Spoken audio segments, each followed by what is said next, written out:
Good morning, everyone.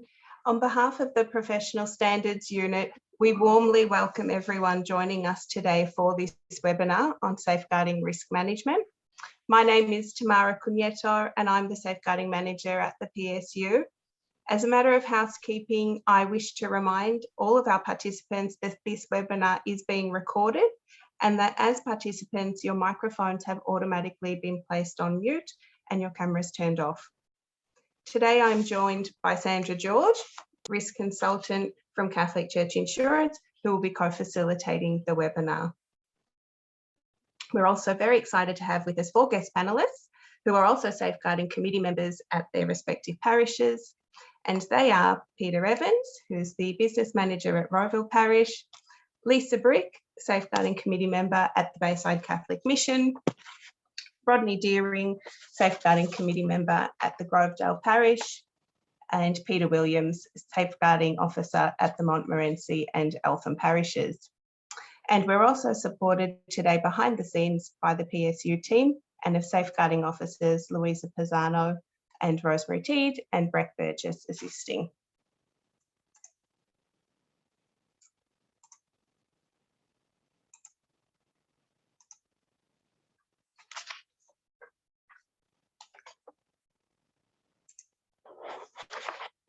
During today's webinar, we will provide you with an introduction into risk management. For some of you, this may be a refresher to the e-learning modules that we have available for parishes on this same topic. Whilst for others, this may be the first time you're exploring the concept of risk management within your parish. Joining us today, as mentioned before, we have a panel of 4 guest speakers who will be sharing with us their experiences of successfully conducting risk assessments. And finally, we will finish the session with some time for questions and answers. There is a raise hand button on your screen. However, we kindly ask that you do not use this during the webinar, but instead list your questions in the question and answer chat box at the bottom of your screen. As the webinar proceeds, we ask that if you have any questions throughout the session, you indicate which member of the panel the question is for, as you also type it into the Q&A box. As we said before, our PSU team are keeping an eye on the Q&A chat box today, and towards the end of the session, we'll endeavour to meet and answer as many of those questions as we can. We'll also make available after this webinar a summary question and answer sheet of the questions answered today, and again, those that we may not have been able to get to due to time constraints. As we begin today, wherever you might be viewing this webinar across the Archdiocese, from Queenscliff to Sunshine, Kyneton, Northcote, Seymour, Doncaster, Ringwood, Carrum, Lilydale or Rosebud, we would like to take this opportunity to acknowledge the traditional owners of the land throughout Victoria and recognise their continuing connection to land, waters and culture. We pay our respects to their elders past, present and emerging.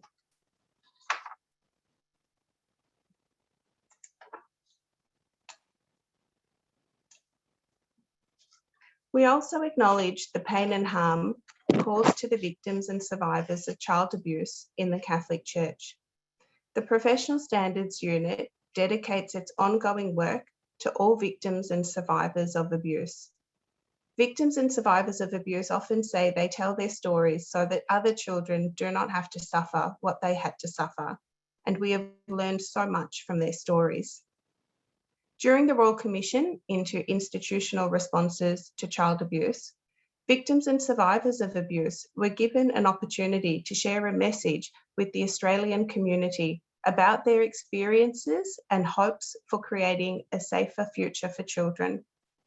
One survivor wrote, "It is my hope that by the abused children of my generation telling their stories to the Royal Commission, that their suffering and their courage will ensure that this abuse will never happen to another Australian child."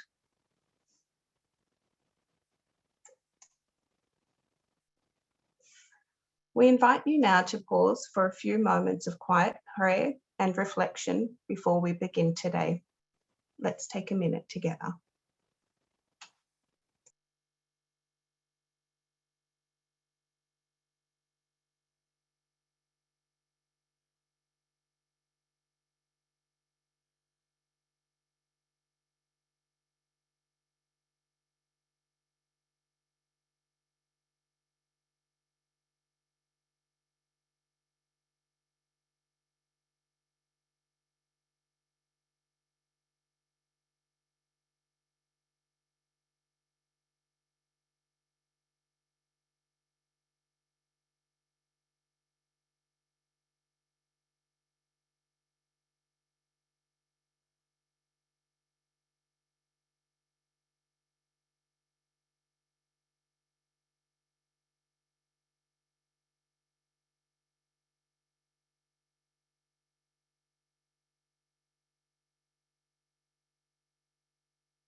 I'd like to now invite Sandra George to commence our presentation into risk management.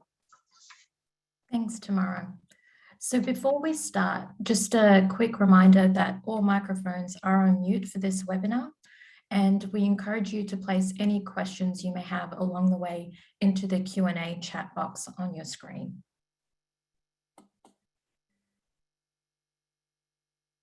Here we have an extract from Pope Francis in his apostolic letter as a loving mother. It reinforces the duty of the entire Christian community to care for and protect children and vulnerable adults. Risk management is merely a tool to help fulfill this duty. And when truly embraced, it becomes an integral part of how a parish runs and serves its people. It becomes part of delivering the many programs, services, events, and activities that support a child's growth and development within the church. Risk management also allows us to approach what we do in a planned way that prioritizes the safety for children, young people, adults experiencing vulnerability, and additionally, those involved in the delivery of these important faith and community-based initiatives. When we accept, embrace, and embed safeguarding as an everyday essential element of our parish, there becomes a shift in how we view our parish and its groups, activities. We see things through a safeguarding lens.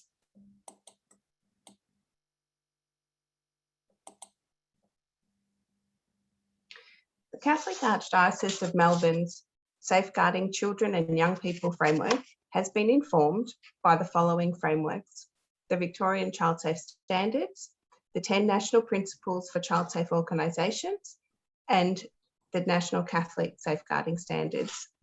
These frameworks require organisations to embed their commitment to child safety within their parish culture, policies, procedures, and practices, and to prioritise the safety of children and young people. It is important to remember that whilst there may be minimum legal requirements for safeguarding, such as the Victorian Child Safe Standards, that best practice and fulfilling our moral duty to protect children and young people should remain at the heart of our work. Using the CAM Parish and Entity Self-Assessment tool is a great example of how your parish can monitor and track its compliance to these frameworks. Each of the frameworks listed here highlights the need for parishes to take preventative steps to ensure that children and young people are safe by requiring parishes to undertake risk management. The focus of the risk management process is on identifying and mitigating risks to children and thereby preventing opportunities for harm. During an audit process, it will be necessary to demonstrate documentary evidence that risk management has been undertaken within your parish. So before going through some of the more practical applications of the risk management process, we thought it'd be a good idea to ensure we all understand some of the basic components and definitions of risk management. The diagram shown here is based on the risk management standards used internationally across a variety of organisations of varying in complexity and size. It provides a common approach to managing any type of risk, and it's not industry or sector specific. The standards is also often referred to in some shape or form in various local, state, national, and international child safe standards that Tamara has just gone through. It can also be used through the life of the organisation, in this case the parishes, and can be applied to any activity, including decision-making at all sorts of levels. So at the top, you'll see the scope, context, and criteria. This applies to the specific parish program, event, or the overall parish activities that can give rise to safeguarding risks. It also helps form the set of risks you're looking at before going into the risk assessment process. In essence, it sets the scene. The risk assessment process itself is what many of you may already be familiar with, which is developing that wonderful risk register that identifies risks. It rates risks and it also looks at reducing the risk via treatments or actions if necessary. So in today's session, we will see many different types of approaches and forms that can take place from our lovely guest panelists. It's important to remember that there isn't one way of embarking upon this. It really needs to be practical and tailored to your parish. Now, the monitoring and reviewing section simply means continually asking ourselves through the process, do we have this right? And then the communication and consultation is how the management of risk stays connected and relevant. And it's a really important component of this process and is something that's fluid and should be considered throughout the entire process. So, for instance, it includes considering how we engage the parish leadership, employees, volunteers, parishioners, including parents, children and young people, so that they can all contribute their views and be involved in the risk management process. And finally, the recording and reporting piece is to appropriate stakeholders and at designated intervals. This could be at your parish safeguarding committee or your finance committee, for instance. We also thought it would be good to do a quick recap for undertaking the risk analysis and evaluation component when completing a risk assessment. Hopefully that some of you may already be familiar with. So using a risk rating model like this can be used to prioritise your parish efforts and resources. There are many different forms and types of risk models used by organisations to suit their needs. The resources we have made available to parishes are merely just one example that can be adopted for your parish. The risk rating, as you can see, is derived by selecting a likelihood and a consequence rating for the risk you're looking at. It does involve a bit of a subjective assessment, and when looking at selecting a likelihood and consequence rating, you may already know some processes that are in place and working well that actually help reduce the severity of the likelihood or consequence of the risk. In addition to prioritising your parish efforts and resources, the ratings can also be used as an escalation process to alert the parish priest of, say, medium, high, and extreme rated risks, and can be used to target how you want to reduce the risk from that rating to a low rating. It can also be used as a tool to highlight what resources are required to bring down the risk to low and why potential investment needs to be prioritised in a particular area.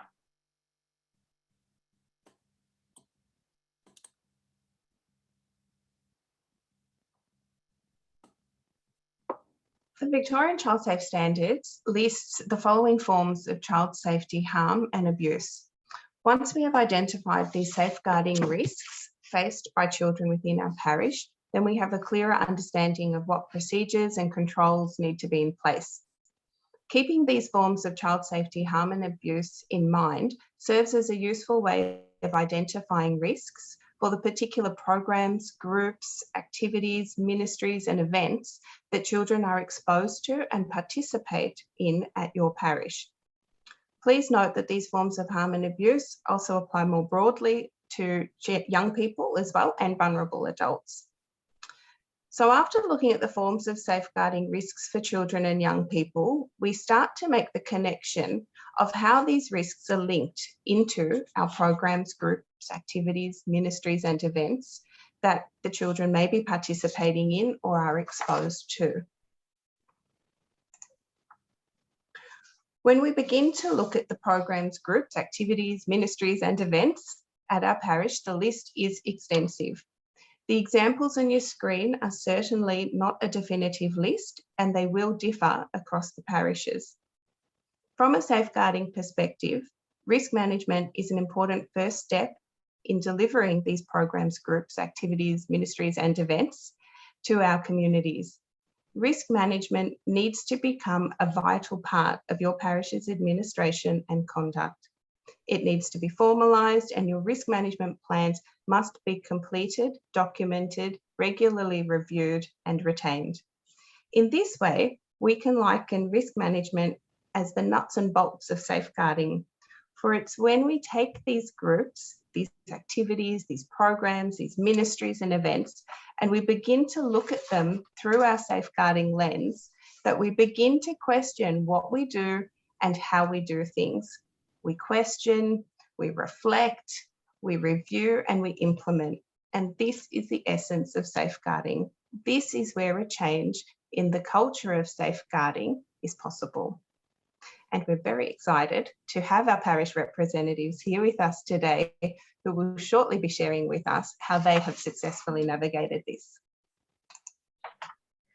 So you may be wondering where to start, given all these different events and ministries that parishes do undertake. So we thought this diagram might be a useful way of identifying areas of safeguarding risk, and also some considerations of what should be in place to control or minimise these risks.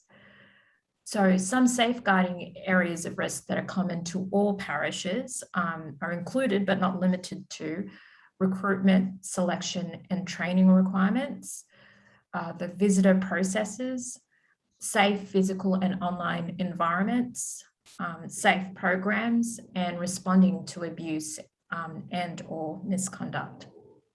Also underpinning all these areas of risk is the parish's leadership and existence of a safeguarding culture. Without that committed leadership to safeguarding, further risks become present, such as inadequate implementation of the safeguarding children and young people obligations. For instance, the Victorian Child Safe Standards. Parents and carers not being aware or informed about safeguarding. Children, young people, and the vulnerable feeling disempowered or not listened to, or even there being ineffective processes for reporting concerns or allegations.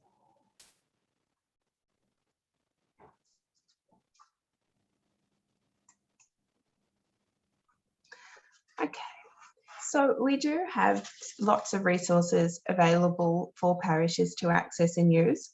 The Safe Programs, Activities and Events section on our website contains risk management information sheets and procedures that you can access. There are templates for consent forms, permission forms, role boundaries, safe program guidelines, third-party hire agreements, contractor information and registers, and of course the risk assessment templates. There are also links to our e-learning video series on risk management fundamentals. After this webinar as well, there will also be available on the website some new templates for you to use. There'll be a new Excel spreadsheet template and also an updated Word version. In addition to this, we've also conducted interviews with a few other parishes around risk assessments, and we'll have their testimonials available as well as a further resource. And lastly, there'll be a safeguarding survey for parents and carers within your parish, which will be sent out and distributed to parishes shortly, which we hope you'll then forward on and distribute within your communities as well.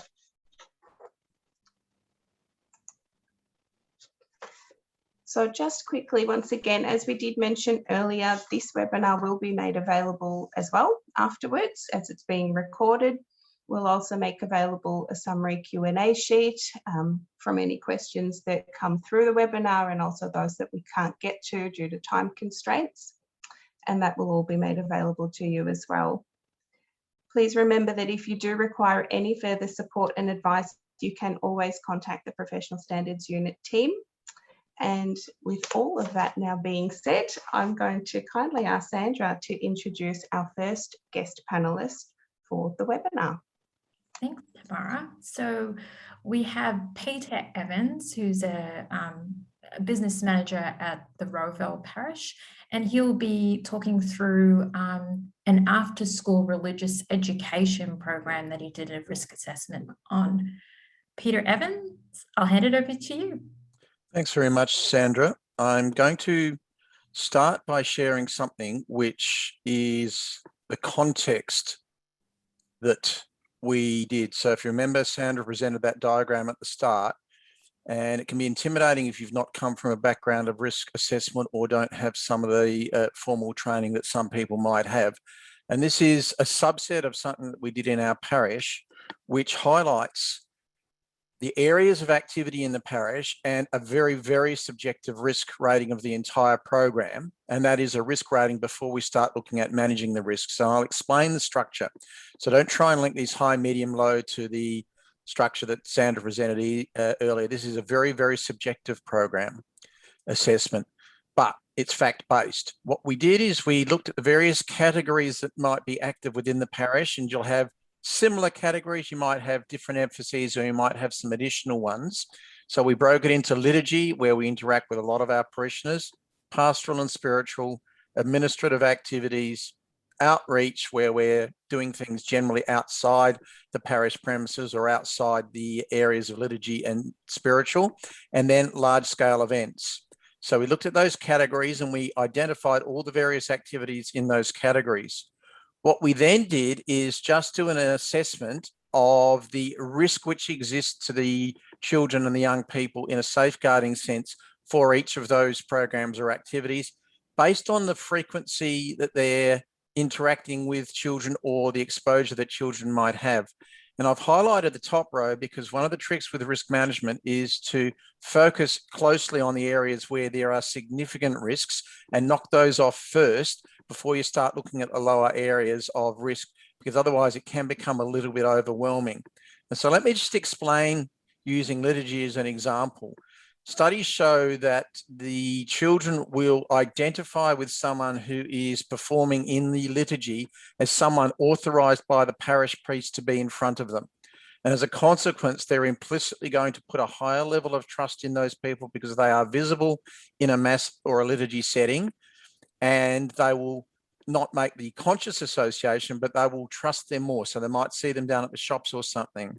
And so people who are very visible in a liturgy, albeit, shall we say, in a non-COVID liturgy, where at the moment we're limited to 5 in the church at most if you're live streaming as we are, readers, commentators because they speak, and it depends where they are, the special ministers of the Eucharist, or the choir members if you have them, the people that might do welcoming in the help desk, they're very, very visible to children. And so it's deemed that anyone performing that ministry is in an area where without treatment, they are a higher risk. And I'll contrast that down at the bottom with people like the people who put the flowers in. They might prepare the altar as part of altar society. They might be doing cleaning. Generally, those people are not going to be in the church when children come in on their own. They might come in incidentally with their parents. It doesn't mean the risk doesn't exist, but it's much lower. And so it's worth just identifying those categories and the risk ratings and focusing in terms of where you spend your time. I'm now going to look briefly across the top row just to highlight the remainder of what we categorise as high risks, and I'll start from the right-hand side. Obviously, if you're running a parish fete or something similar, that is where you have lots of people on site, lots of children, lots of activity in a fairly uncontrolled environment in some senses. And again, I'm talking outside COVID times. And if you have a youth group, particularly if you've got anyone under 18 running an event, they are high risks without some sort of treatment. Outreach, we have a program in our parish, obviously on hold, where we do visits, and over a 4-year journey, we have a goal of this program trying to visit every family who wants to be visited in the entire parish. These volunteers are therefore going out into home-based environments, and while the parents are there, they're unsupervised in a direct sense by parish staff, and so there is a risk there similar to communion to the sick, because people are going out and visiting people. And we've sort of broadened that one there to not just children and young people, but anyone who is vulnerable, the elderly and the unwell and people who might have disabilities. And if we come across here, we, in normal times, would have children's liturgy operating within the church environment. And then we have an after-school religious education program, which complements what our Catholic primary school does by way of sacrament. And because they are delivering services directly to children, that is also categorised as a high-risk activity. Contrast, for example, baptism preparation, which generally to the parents, possibly with a young child present. So it's important to work out your categories and then work out your highest risk program areas as a starting point before you start trying to do detailed risk assessments, so you're getting the best bang for your buck. The template that we have used in our parish, and I'll go through the example of after school RE in a moment, is this one here. And there are, as Sandra and Tamara have said, there are different ways of doing this. Don't regard there as being any perfect way or any right or wrong way. Whatever you have or have been doing is highly likely to be appropriate. And I need to acknowledge that this template came to us from Father Jeff McElroy, who used to be the parish administrator at Belgrave and is now, I believe, the parish priest down in Mornington. So I need to acknowledge what he did by way of providing this to us. And this is a combination of a risk assessment and a risk treatment, going back to the model that Sandra presented early on. So we have risk type. We use a very simple mnemonic there of the 3 Ps. Look at the physical environment, look at the process, or look at the people. It's a useful starting point to try and identify all the possible risks. You then look at the actual risk event or environment, and I'll at the end share with you what we've done with After School RE, but really more as something for you to look at afterwards rather than in detail. You then go across and look at the strategies or your existing controls. Controls is simply a way of describing how you manage it. The likelihood and consequence that Sandra has explained from the ISO 31000 standard. I prefer the old terms, probability and impact. It's easier than me, they're shorter words. You come up with a current risk rating, and then you try and reduce that risk rating. So let's have a look at an example in the context of what we have done for our After School RE program, which is run in normal times in the church body across the chapel and the foyer area. So we identified that there are configurations possible where a lone teacher of a class is not visible to any other teacher or the supervisor. We've categorized that as something which is a physical environment aspect, although it obviously has people and process aspects. And what we were doing is we were saying all of the supervisors and the teachers must have a current working with children check, and the teacher and his or her class must be visible at all times to at least one other teacher or the After School RE supervisor. So there must be at least line of sight between them. Now, the issue is that we can set up our chapel area so that the rooms are closed and in such a way that it's not all visible via a single line of sight.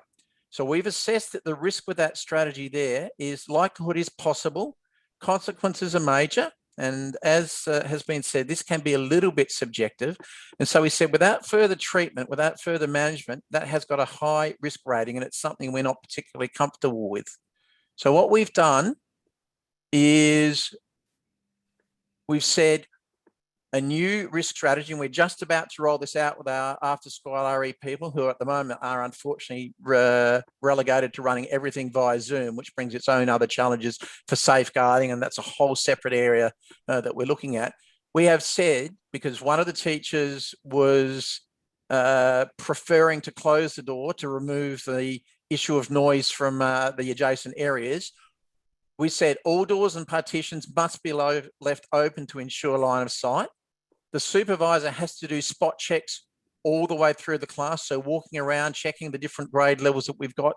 And if the doors or partitions have to be closed, for example, due to a particular class having a bunch of noisy or unruly children, we must have 2 teachers in any enclosed space. That's one of the general guidelines, is leaving an adult alone. Even if they've got a current working with children check, there is still a risk there. It's not a high risk, but there is still a risk there. And we were trying to manage it down.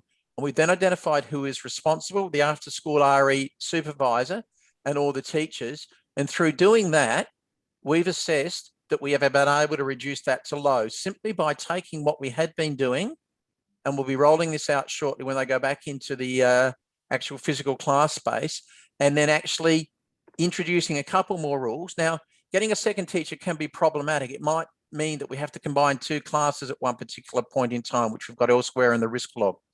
And so what I'm just going to finish with is just showing you, and I don't ask you to digest this in the particular session here, but this will be available. I'm happy for this to be sent out, although it is still a work in progress. We've got a whole bunch of risks. You'll see that we've gone down risk event or environment. There's COVID, obviously. There's communication, there's drop off and pick up.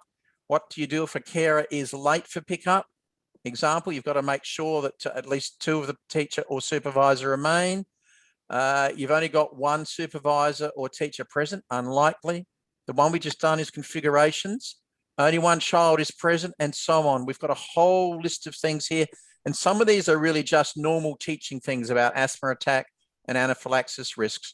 So to summarize, you start with the context at the start. That tool I've shared, I'm more than happy for people to take that. You then identify your high risk programs, and then you go through, identify the events, and then you work across this template. I'll finish up there because my time is up, and I'll be happy to take questions at the end. Thank you, Tamara and Sandra, and thanks all for your time and for listening. Thanks, Peter. Tamara, actually, we're probably due for a break, are we? We are. Thank you, Peter, as well. And yeah, we will take just a quick short 5-minute break, and then we'll come back. We do know how draining sometimes Zooms can get. So we'll just press pause, and we'll come back in about 5 minutes time. Thanks, everybody. Okay, welcome back, everybody.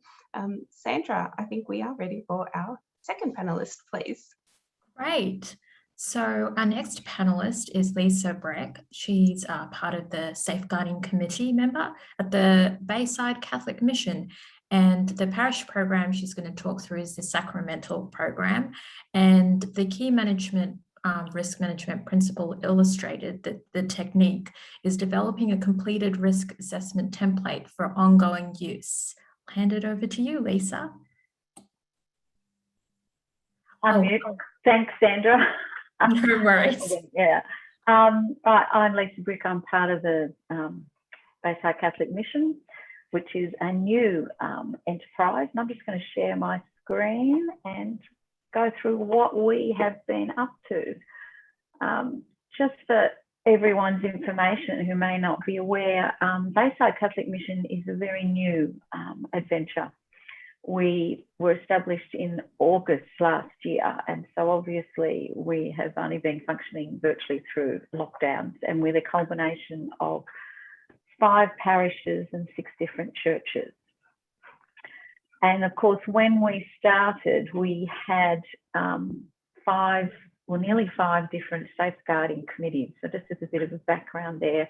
And so one of the processes we've had to do is to try also to amalgamate our safeguarding. And so now, you know, we have had a number of parishes that were all at very different stages in their safeguarding. Some of them really hadn't addressed it at all, and some of us were, you know, a little bit further way down the track. So, and I must say, we've just celebrated our 12 months, has been really difficult, as everyone knows, because personally, our committee has never met in person. We just have not ever been able to get that to happen. But we are managing, and we have managed to get a few things done. And so what I'm going to share with you today is a risk assessment for our Sacramental program. And this started because we started with doing a risk assessment for our reconciliation program for this year, which we have been able to complete, thankfully, in amongst lockdowns.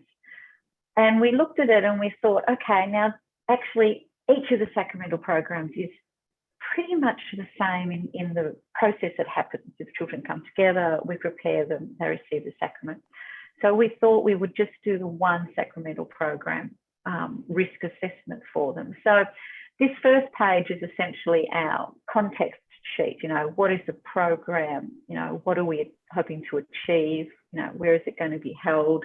And I'm pretty sure I got these templates originally from the Safeguarding website resources. And of course, we all know they're being updated, but that's the ones that we've got with now. And so that just gave us a starter to look at, you know, where was everything going? What is it that we needed to be aware of? Who are the stakeholders? And, you know, what were some of the considerations we need to make sure we were covering while doing our risk assessment? So if I move on to the risk assessment itself, because of both the online and in-person environment, we included both obviously in the risk assessment. But what I'm going to talk about today particularly is our in-person environment and how we did it. And I must admit, most everyone in our committee has had no experience on risk assessment at all, 0. And so we were very much relying on the templates that were available from Safeguarding. We attended the webinars, and then we struggled through. And so this is what we came up with that we felt at the moment is working for us. So, and as you can see, we've done all the things. We've done the risk descriptions, the risk controls, our effectiveness, all of these things. And essentially we made the decision just to have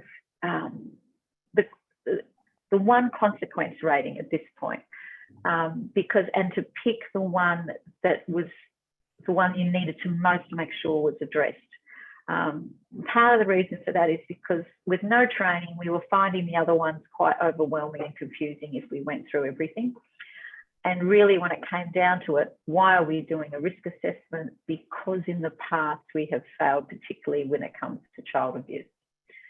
The other risk factors like medical emergencies and things, we've always had to deal with, and we've always tried to look at them. Not that they're not important, but they were already part of like the framework. So what's new? We really have to make sure that what happened in the past never happens again. And of course, we also had to add recently the COVID risk as well, which never happened before.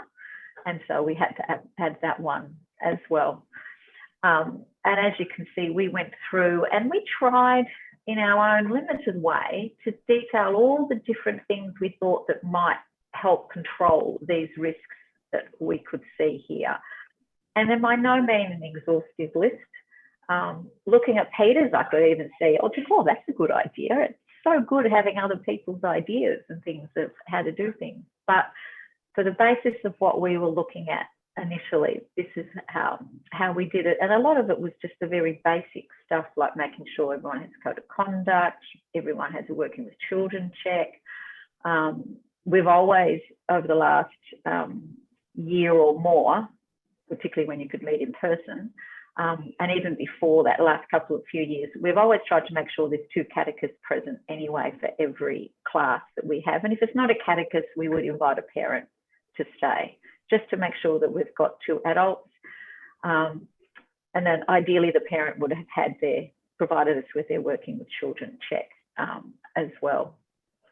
So that's still just a brief overview of what we did there. We would then go into a bit more of the behaviours, that particular type of harmful behaviours that we're looking at. And we would try and list the things that we needed to address. And it also made us think about, the environment that we're in and where we are. Because something as simple as, say, access to toilets, that's important that's safe, and has made us think about a few things. But so, all the simple things that, no child leaves the class without supervision or line of sight. One of the things we also figured was important is to detail to the children before the class, what's the expected behaviour in the class. And then the parents know and whatever. And so that involve them in the decision and in the process of making sure that everything is in an environment that is set for learning, and that there's no necessarily harm going on, any possibility of it, minimise the possibility of it. And then we produced an action plan, sort of as a separate sheet at the moment, so that we can sort of, just to keep it simple for us, went through that first, the risk things, and then what's our action plan. And then this is then responsible with all of the stakeholders, including the mission office, which is where all the data is held, sort of detailed all the things we thought you need to make sure that you've got done to start, and then add it to the other risk controls as well. And it's by no means a complete list.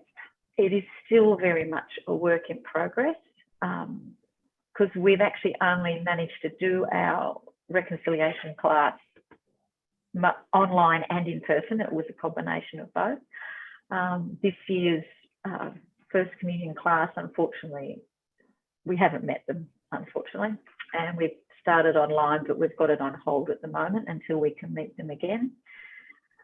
And so we're happy with this for the moment, but once we get into the environment where we put it completely into action, you know, we probably are going to need to revamp it over again from that point of view. And for all of us who really have very little experience in risk assessment, it's just something we thought, right, let's tackle it, let's do it how we think.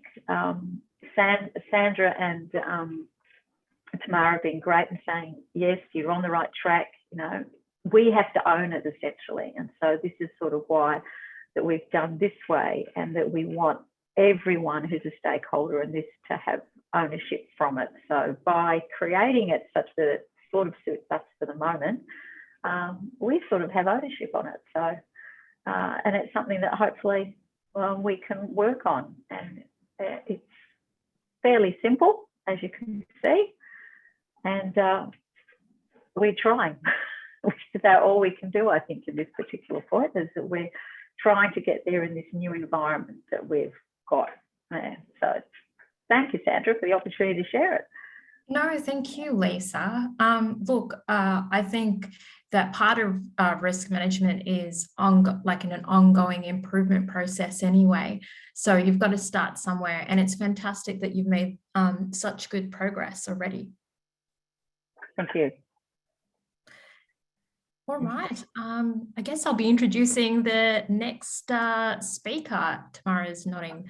Fantastic.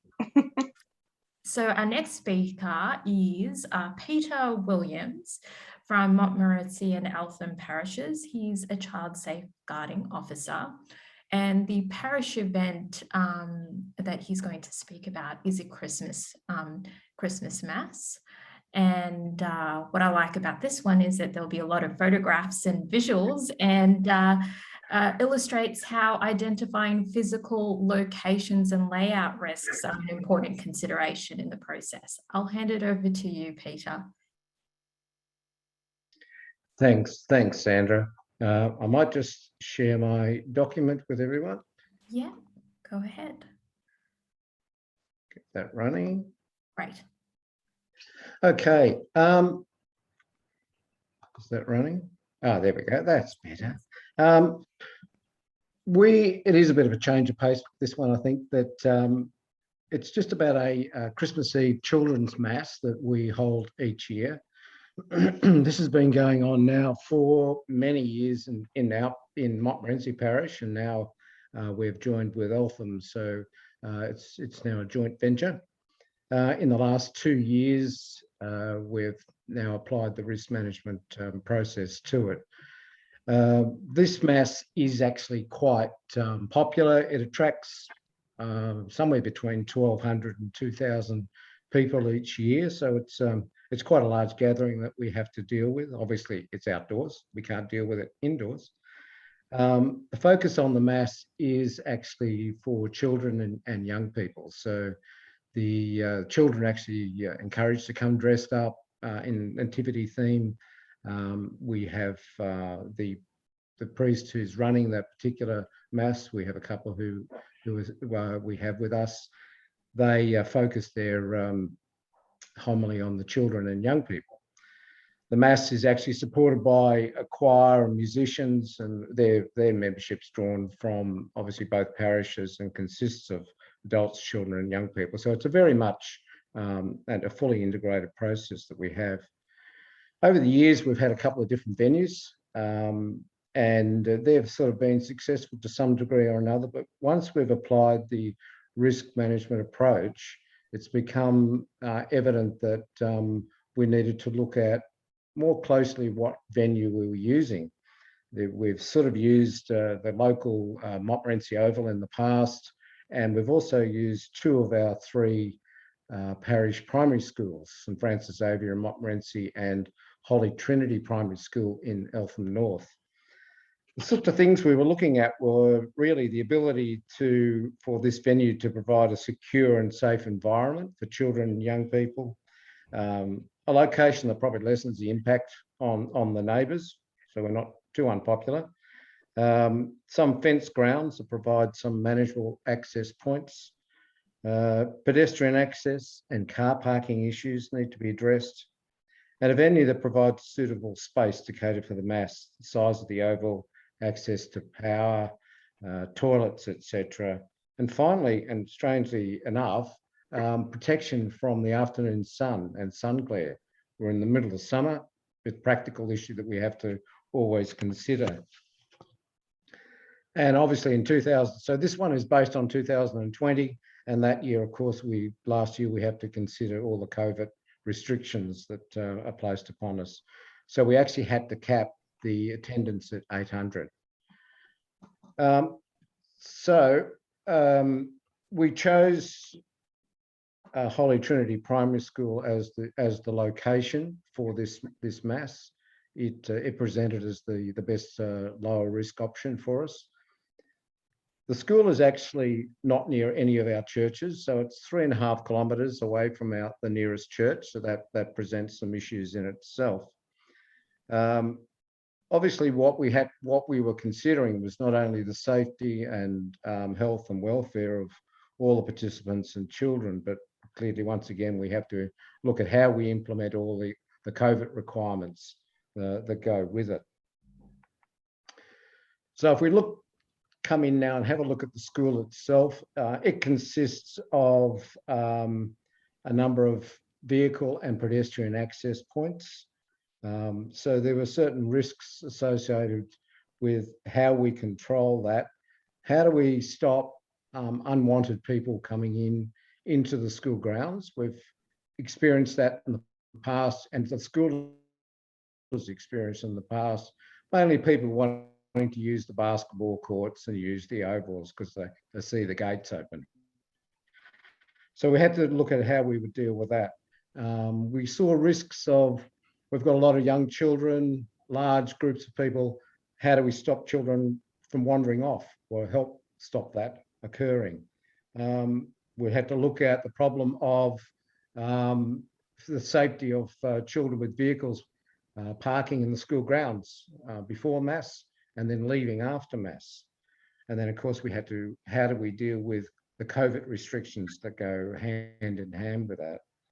So some of those mitigating factors that we were able to put in place and consider with it, okay, the school grounds are fenced, so that what we will do is just restrict the school grounds to, sorry, wrong button, the school grounds to one vehicle access point, which is this one you can see on screen, and just 2 of the pedestrian points.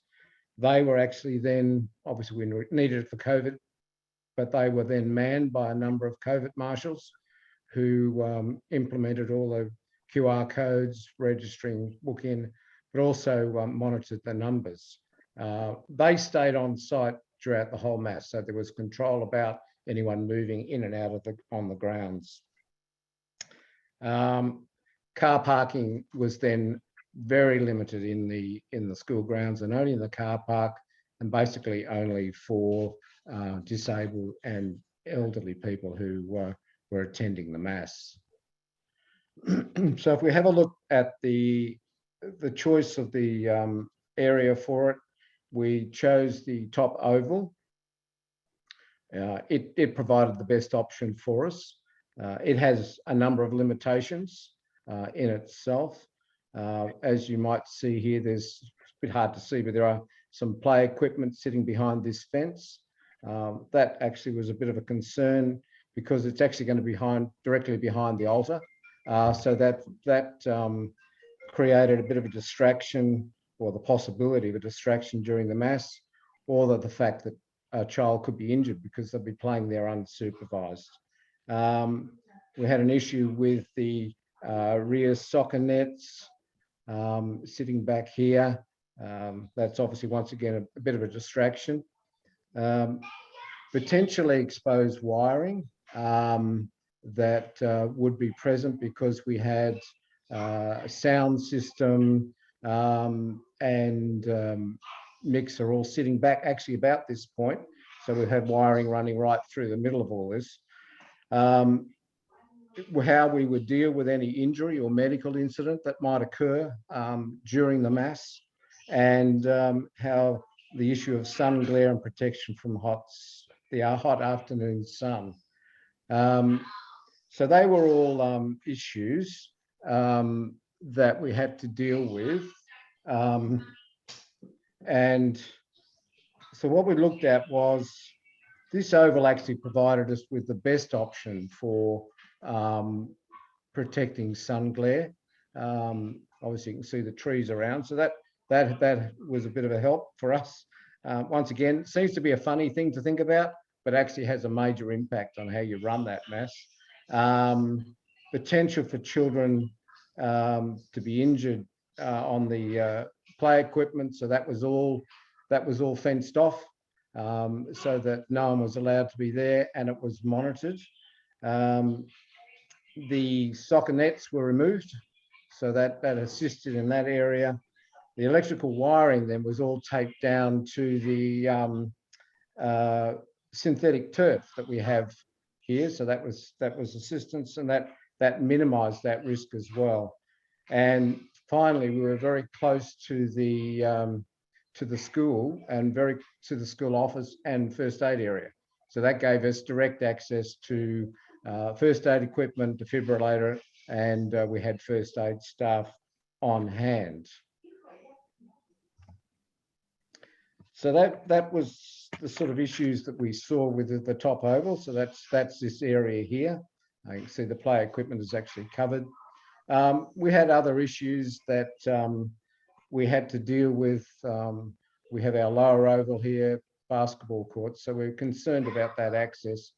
But one of the biggest issues we had was the fact that children going to the toilets, as you can see, if they're all up here, they would have to move all the way through here to the toilet block. So there's no line of sight between the oval and the toilet block. So that for us was a major risk that we had to look at, and look at how we dealt with.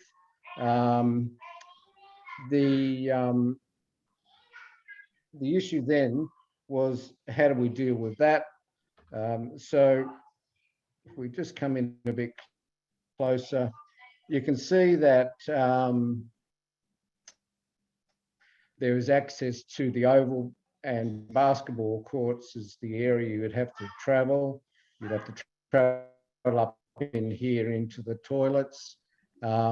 Was an area that, so we had to look at how do we deal with that.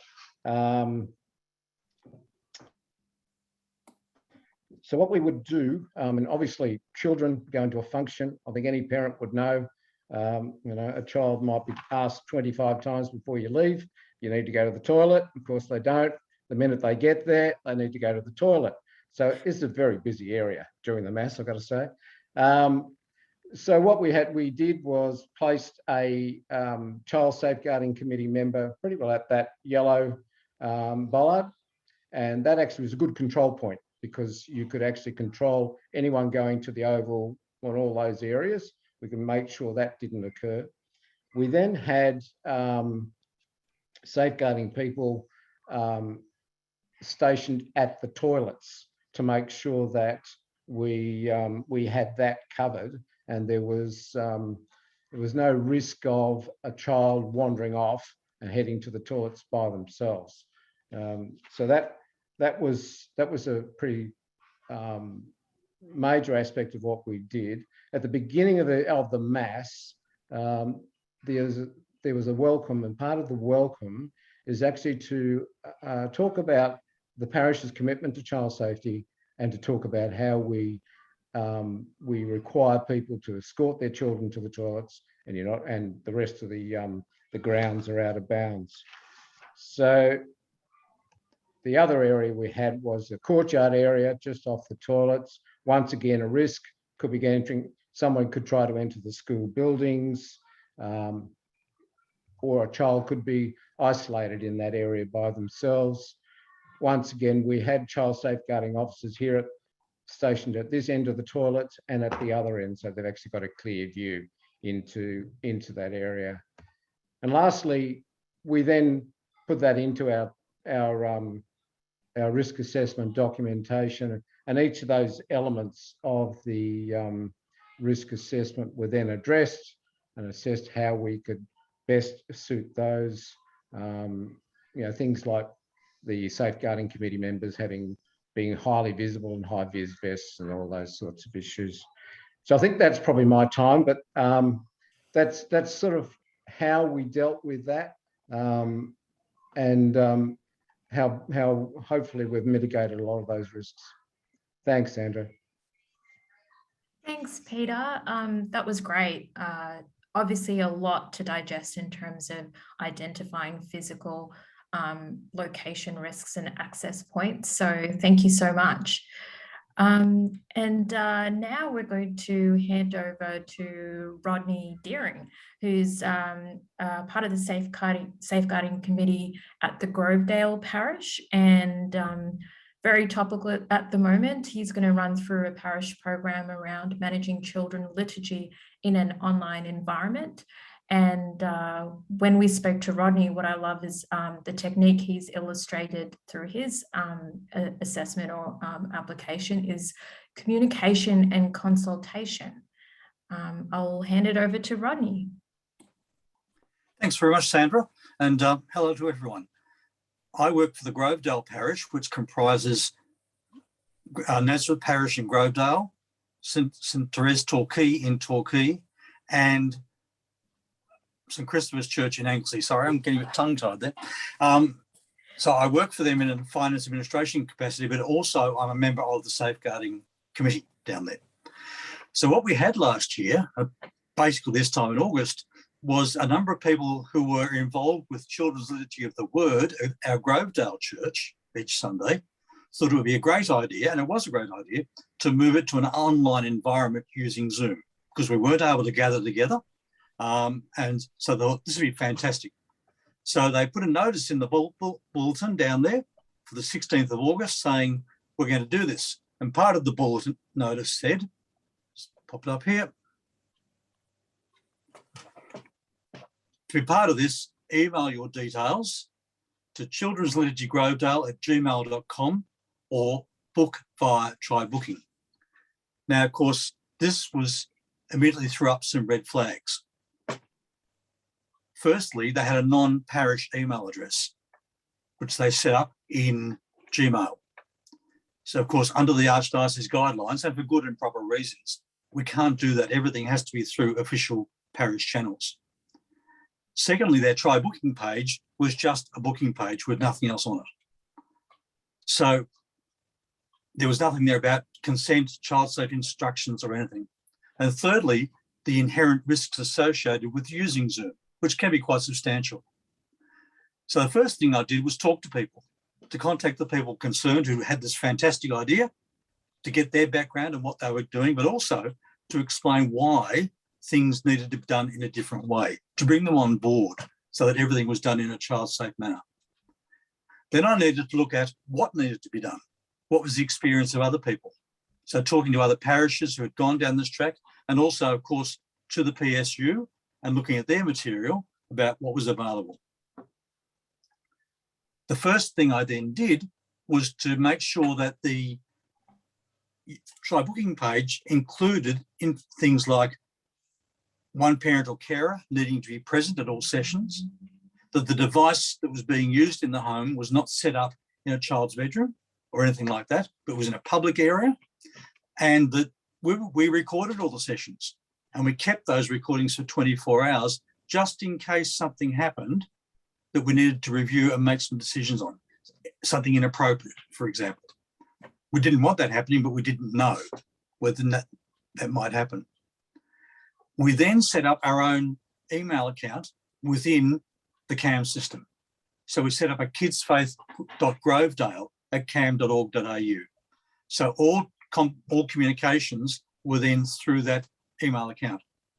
And also the Gmail account that had been set up was forwarded to that. So anything there came through. I then had to go in and establish a new Zoom account for Kids Faith for these type of activities, because we could then limit what the controls were and put in place the correct controls for the Zoom sessions. Then risk assessments had to be done. And I'll share with you one example of what that looked like. So this is the risk assessment, and it's not like any of the ones you've seen before. It wasn't about grading the risk. It was saying, what is the issue? Okay, what could happen? Inappropriate communication between participants and or volunteers during the session. What did we want to happen? All communication is appropriate and conducted publicly. So what was the issue? What did we want to happen? And then what did we need to do to achieve that? So we needed to set up things like the private chat functions disabled. So that stops participants talking to each other. That also stops them sending files to each other. They can't do file transfers to each other. We controlled it so that only the volunteer host could share their screen with other participants. So participants could not share their screens. And of course, the video recording was retained, was done and then was retained unless something was needed to be discussed or needed to be dealt with. Then we needed to tell people how to use this. So I prepared a leader's guide, which basically said to the leaders, this is what you need to do, because within Zoom, not everything can be controlled behind the scenes. Sometimes you have to set things up for a particular session. So the leaders got this guide that said, okay, when you're starting a Zoom session, this is what you do. As the leader, you need to go in and turn off the share screen function so that they can't share their screens. You then need to make these changes to the chat settings because you can't do that globally. In Zoom, you've got to do it by session as you go in. And decide whether only the host can chat with people or whether you want people to talk to each other publicly or not at all. So that showed them how to do that. We then had to say to people, well, look, do not admit people from the waiting room until there's 2 adult volunteers logged into the session and the recording started. So making sure not just one leader went in and started admitting people, but the 2 were there, and also showing them how to do that. And then how to end the sessions, how to end the Zoom sessions. Now, of course, this was a work in progress. What I've just shown you is the final product after a few revisions and talking to people, etc. But it took a few goes to get it right. And also the risk assessment was different to what you saw just there. But it was about talking to people, finding out what worked, getting their experiences of what worked. And then also what we've now been able to do is use that same model for other things. So we used it for Children's Liturgy of the Word during the lockdown, our first big lockdown. We used it for the Rosary. We used it for sacramental preparation programs. And then this year, we've recently used it again for the parent information sessions for children preparing for their first Eucharist. So we've been able to take that template and then we've been able to adjust it and use it. But we've got our specific Zoom channel set up now, so we can use that for anything related to children. We have another channel we use for other parish activities. Right? So we've just been able to take this and move it along, but always talking to people and getting their feedback, but bringing them along with us. So I hope that's been of use. Thank you so much, Rodney. That's great.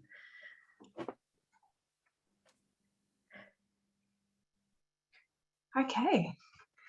Well, that brings us to the end of the panelists and their presentations, and it has been really insightful and very encouraging and positive to hear what's been going on out there at the parishes with their risk assessments. We do want to bring the panelists back now as well. We've got a few questions that have been popped into the question and answer chat box there.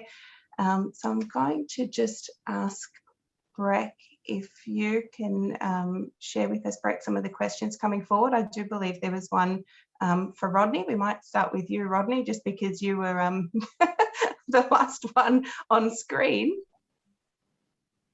Breck? The one for Rodney, which is how did the volunteers at Grovedale take to the interventions? Look, they were fine, but you've got to explain things to people. They were enthusiastic. They wanted to get things going. This was a 2-week time frame. That advertisement went in on the 16th of August, and they said we're starting on the 30th of August. So I had only 2 weeks to do all of that investigation, discussion, etc. But I just explained the reality of the situation to them and some of the risks as well, and they were fine. There was no real problem with them. Okay. Well, we have another question from Catherine Graham. She says, one of the issues I have relates to consequences. If there is any likelihood of a child being harmed, however, rare the consequences are catastrophic. Is this the right way of looking at this?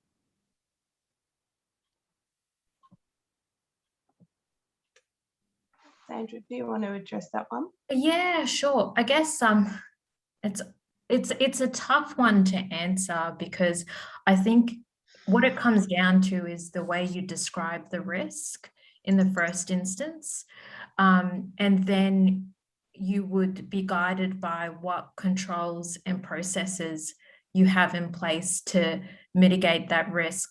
I think that it also depends on how you define consequence as well. So as I mentioned in that presentation, you can actually describe catastrophic in different ways. So it's a case-by-case basis, but if there's a specific scenario that Catherine needs to walk through, I'm happy to take that offline, Brett. We can, to more fully answer the question, but those are the principles that I'd be guided by. Peter, did you have anything to add? Peter Evans, in just the practical application of that as well? Yeah, thanks, Sandra. I've also typed an answer in the session. We've been having a little bit of a backwards and forwards. To me, the key thing, and I've seen people do this, and I know this is not what Catherine was implying, is I would be less worried about getting hung up on the definitions as to whether it's catastrophic or a lower consequence, and more focused on identifying the specific risks and what you're going to do to reduce it. Because ideally, you don't want to leave things that have anything to do with child safeguarding at anything other than low or possibly medium at the risk rating. So I can see what Catherine's arguing in that any impact on a child would be significant and therefore catastrophic. I can relate to that, and that's certainly one way of doing it. I tend to take an approach where you look at it a little more at the overall rating rather than the likelihood and consequence, and then try and manage that overall rating down. But to me, the key thing is the process of identifying all of the risks and doing whatever you can to manage the significant ones down rather than getting hung up on definitions. Thanks, Peter. Brett, I think there was a question that came through for Lisa as well. For Lisa as well. Would you like to read that one out? I saw one just in regards to the working with children checks. Lisa, on your risk assessment, you'd listed there that there were working with children checks that were required for the parents on the enrolment forms. Can you explain that a little bit more? Is that in regards to the parents' role within the program, if they were to step in a volunteer sort of capacity during the program? Yeah, it is. That if you're going to invite a parent to sit in with you, that have a working with children check. And in today's age, anyone who knows they walk into a school, they have to provide their working with children check. So invariably, we find parents of school-age children already have a working with children check. So all of our enrolment forms now, regardless of what they're for, we just ask the parent, well, when people are enrolling for things again, we'll be asking the parent for their working with children check so that we've actually got a record of it. And of course, that's obviously the same for all our church volunteers. And it's just good to see from where we were, even as we were Nazareth Parish before we became Bayside Catholic Mission, from where we were, say, 2 years ago, where everyone's going, what do I need a working with children check for? To that, just slowly talking to people and explain to them it's not about them. We're not saying we don't trust them or anything. It's just part of that a process of ensuring that we are creating the safest environments we can and putting roadblocks there for anyone who has any other intentions other than to, you know, behave as we expect them to. So, and so now everyone's really accepting the fact, oh yeah, you need my work in the children check, that's fine, yeah, not a problem, and off we go. So yeah, that's the basis for it, so that if we do call anyone in, we've got a record of their working with children's check. Most parents have one, easy. Thanks, Lisa. Okay, we have another question from Catherine Munro, who asks, the size and scope of this process is quite large, as well as being somewhat difficult to comprehend. For those without experience, do we have any resources to assist them to gain their knowledge and understanding of risk management? And for the panelists, if you were unsure about risk management initially, what helped you understand what was expected? Okay, I'm gonna, before I jump in with what support we can offer from both myself and Sandra and our teams, I might open it up to the panelists to answer the second half of that question in terms of what support or resources they used. Well, I can start from the basis of the fact that we really had no training. We feel exactly the same as that person asking that question when we started to get into this, and so we did educate ourselves on watching the risk assessment things. There are actually a lot of resources out there, and when we got our head around it and realised we don't have to be perfect, we have to try, and there's support out there for us. We got help from Tamara as my coordinator for this area, and we just sort of sat down and tackled it as best we could, not expecting to understand the whole thing. And we've made mistakes and whatever, but that's how we did it. Anyone else, probably with someone's more experience. Yeah. Rodney, did you want to share something? Yes, look, just briefly, as I said, I had a very tight time frame. It appeared all of a sudden. Now, I benefited from the fact that my professional background before this role was in human resources. So I just took the approach of what's the issue, what can go wrong, what do we need to do? Now, I know it's not the grading thing, but I didn't have the time to actually go through that whole process. So I was responding to a particular issue which came out, which we needed to be dealt with. And fortunately, I had the professional background in human resources to apply to that sort of process. But what was the issue? What can go wrong? What do we need to do about it? Yeah. Peter Evans, yeah, did you want to add?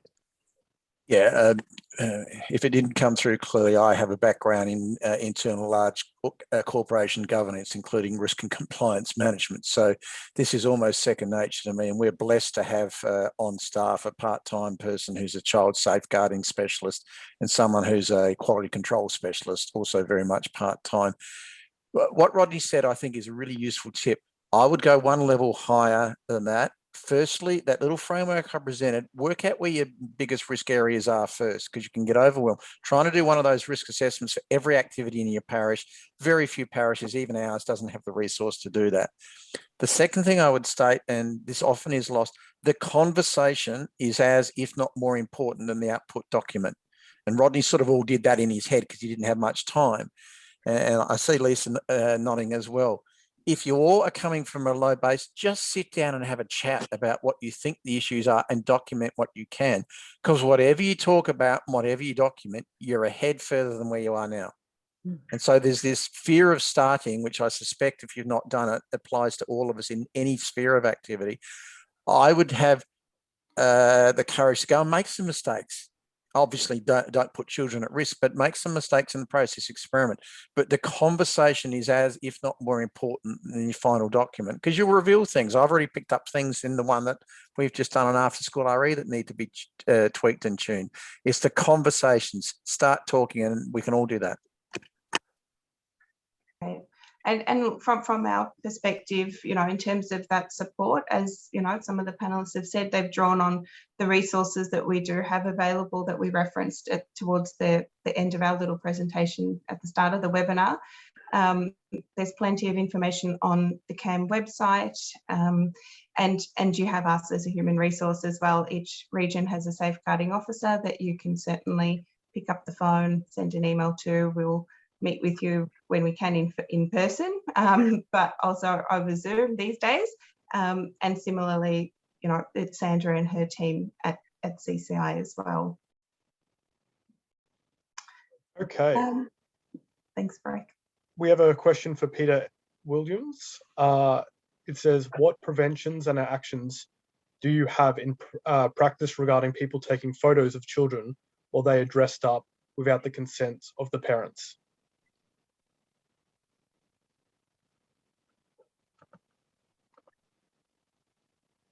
Get my microphone working, that might help. Look, it's a good question, actually. It's something that we hadn't addressed because it wasn't something that we had experienced or we were aware of in the past, but it is something that clearly we have to address, and we would probably address it by certainly talking to the parish about it and certainly indicating concerns about taking photographs of children, and certainly if you need to do that, there needs to be parental permission, of course. So yes, something we would need to put some time into, I think.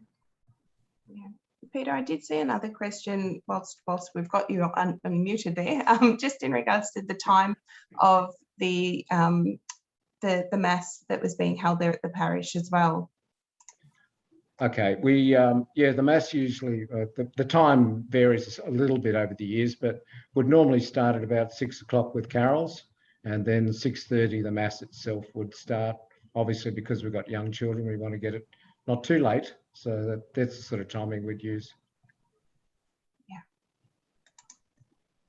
Okay, we have more of a question or statement from Mick. He says, "Hi Sandra, in the Q&A at the end, he would like to know about how important it is to identify near misses or incidents that occurred and how to improve for the next events. And if something does quite substantial occur, where do you go to report your concerns?"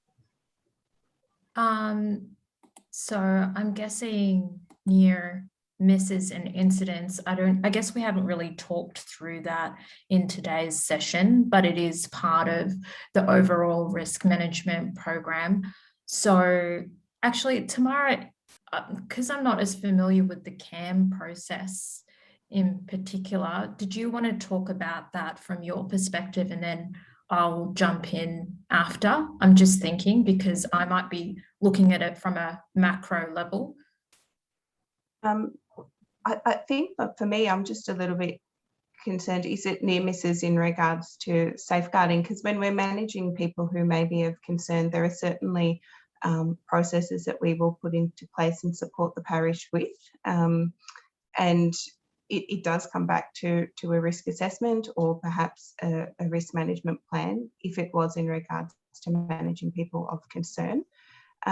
If it's in regards to near misses within a risk assessment for a program or an event, it would still need to be documented, one would think, as part of the risk register.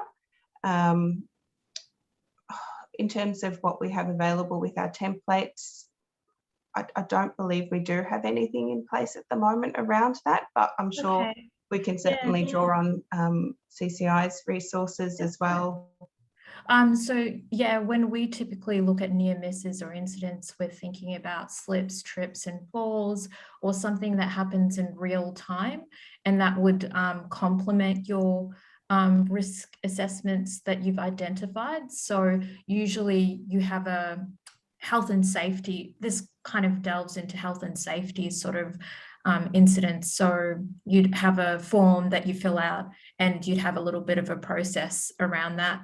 So, but to keep it simple, I guess, we do have forms and templates that can help you and support you in building that sort of process if you don't have one in place already. And it might be separate to your reporting process of, you know, abuse allegations or things like that. So it might fall outside of that particular process. But we can clarify that in the Q&A that we pull together Yeah. afterwards as well, I don't want to confuse people, I suppose. Yeah, absolutely. And we will be putting together, as we said at the start, a summary sheet of the questions and answers, those that have been addressed today. And also there are a few more within the box that we haven't been able to get to. But I'm just a bit mindful of the time as well. So with all of that being said, I think it might be time to sort of wrap up the webinar. From our perspective, it's been very valuable. To our audience today, please don't forget, as we've mentioned already, to access any of the resources that are there and available via the website. The recording as well will be uploaded shortly as well. And obviously reach out to us, as we keep encouraging you to do. Once again, thank you to all of our panelists who have been with us today and for sharing with us your safeguarding journeys. Thank you, Sandra, and thank you to the PSU team who have been behind the scenes supporting us as well today. Most importantly, thank you to the audience for joining us today and watching. So thank you again. Have a lovely rest of your day. Goodbye. Hi, everyone. Bye, everyone. Thank you. Farewell. Bye.